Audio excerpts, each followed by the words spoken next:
दोस्तों, आज हम जिस हॉलीवुड मूवी की कहानी लेकर आए हैं, उसमें आपको देखने को मिलेगा विशालकाय जानवरों का ऐसा कहर, जिसे रोक पाना नामुमकिन लगता है।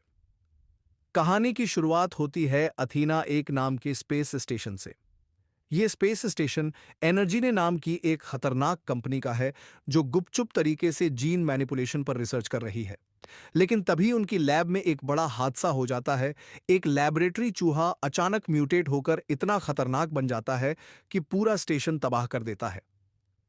एक क्रू मेंबर कैरी एटकिंस किसी तरह बच निकलती है और एस्केप पॉड से धरती पर लौटने की कोशिश करती है। लेकिन उसकी पॉड री एंट्री के समय फट जाती है और साथ ही 3 खतरनाक पैथोजन कैनिस्टर्स भी अलग अलग जगहों पर गिर जाते हैं। एक एवरग्लेड्स के अमेरिकन क्रोकोडाइल्स के पास, दूसरा वायोमिंग के जंगल में, जहां एक भेड़िया वुल्फ संक्रमित हो जाता है, और तीसरा सैन डिएगो जू में, जहां एक खास गोरिल्ला को यह छू लेता है। अब आते हैं कहानी के असली हीरो डेविस ओकॉय पर। वो पहले स्पेशल फोर्स में रह चुका है और अब सैन डिएगो जू में प्राइमेटोलॉजिस्ट है। उसका सबसे करीबी दोस्त है जॉर्ज, एक रेयर सफेद गोरिल्ला जिसे उसने बचपन में शिकारियों से बचाया था। डेविस जॉर्ज से साइन लैंग्वेज के जरिए बात करता है। लेकिन जब पैथोजन जॉर्ज के पास पहुंचता है तो वो तेजी से बड़ा और बेहद आक्रामक होने लगता है। इसी बीच कहानी में आती हैं डॉक्टर केट कॉल्डवेल। वो एक जेनेटिक इंजीनियर हैं जिन्होंने एनर्जीन के लिए रिसर्च किया था। उनका कहना है कि उन्होंने ये तकनीक बीमारियों को मिटाने के लिए बनाई थी, लेकिन एनर्जीन ने इसे बायोलॉजिकल वेपन बनाने के लिए चुरा लिया। जॉर्ज धीरे धीरे काबू से बाहर हो जाता है और सेना की मदद से उसे पकड़ लिया जाता है।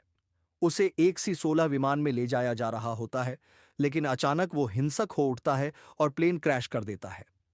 डेविस, केट और सरकारी एजेंट हार्वी रसल किसी तरह बच जाते हैं। उधर एनर्जाइन की सीईओ क्लेयर वाइडन और उसका भाई ब्रेट इन जानवरों को काबू करने के लिए एक और प्लान बनाते हैं। वो चिकागो के विलिस टावर पर एक खास रेडियो फ्रीक्वेंसी का ट्रांसमीटर ऑन कर देते हैं, जो इन म्यूटेटेड जानवरों को अपनी ओर खींचता है। अब शुरू होता है असली कहर। जॉर्ज, राल्फ नाम का वो विशालकाय वुल्फ और क्रोकोडाइल लिजी सब चिकागो की ओर बढ़ते हैं। पूरी सेना भी उन्हें रोकने में नाकाम रहती है। डेविस और केट एनर्जिनी की बिल्डिंग में घुसकर एंटीडोट चुराते हैं, लेकिन वहां क्लेयर उनका सामना करती है। केट चालाकी से एंटीडोट की एक शीशी क्लेयर के बैग में डाल देती है। जैसे ही क्लेयर भागने की कोशिश करती है, जॉर्ज उसे पकड़कर पूरा निगल जाता है और एंटीडोट के असर से जॉर्ज का असली दिमाग वापस लौट आता है। अब आते हैं फिल्म के सबसे धमाकेदार क्लाइमैक्स पर।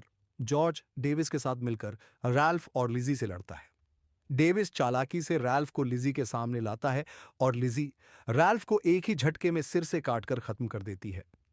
लेकिन लिजी बेहद शक्तिशाली होती है और जॉर्ज को बुरी तरह हरा देती है। डेविस हेलीकॉप्टर की मिसाइल और ग्रेनेड से उस पर हमला करता है, लेकिन लिजी पर कोई असर नहीं होता। अंत में जॉर्ज लिजी को एक लोहे की छड़ रेबार से आंख में घोंप देता है और वो दानवी मगरमच्छ हमेशा के लिए खत्म हो जाता है। सभी लोग चैन की सांस लेते हैं। सिटी बच जाती है, सेना भी अटैक रोक देती है और डेविस अपने पुराने दोस्त जॉर्ज को वापस पा लेता है।